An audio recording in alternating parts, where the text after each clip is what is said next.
Welcome to my easy சமையல்.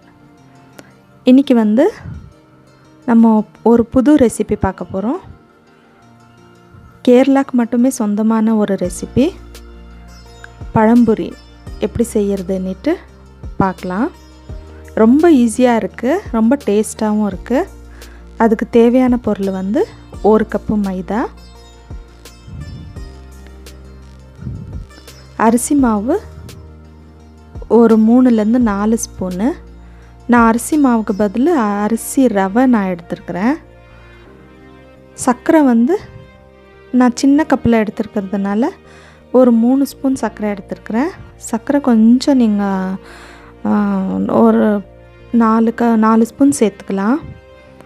கலருக்கு ஒரு பிஞ்சு மஞ்சள், 1/4 ஸ்பூன் மஞ்சள், ஒரே ஒரு பிஞ்சு சோடா. மைதா மாவுன்றதுனால கொஞ்சம் சோடா சேர்த்துக்கிறேன்.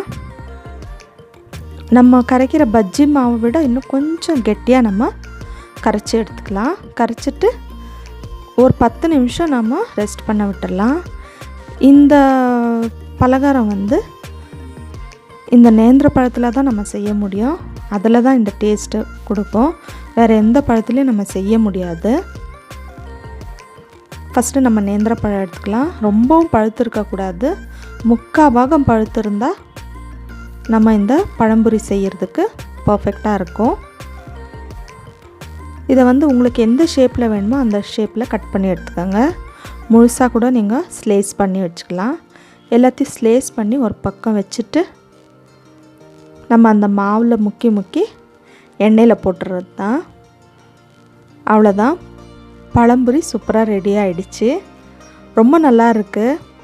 இங்கே நம்மளுக்கு சாயந்தரத்தில் பஜ்ஜி, போண்டா, வெங்காய பஜ்ஜி, உளுந்து வடை கிடைக்கிற மாதிரி ஃபேமஸாக இருக்கிற மாதிரி கேரளாவில் இந்த பழம்புரி ரொம்ப ஃபேமஸ்ஸு. இதை நான் வீட்டில் ட்ரை பண்ணலான்னு சொல்லி ட்ரை பண்ணேன். ரொம்ப நல்லா இருந்துச்சு. கண்டிப்பாக நீங்களும் ஒரு வாட்டி ட்ரை பண்ணி பாருங்கள். என்னோடய ரெசிபி பிடிச்சிருந்தா சப்ஸ்கிரைப் பண்ணுங்கள்.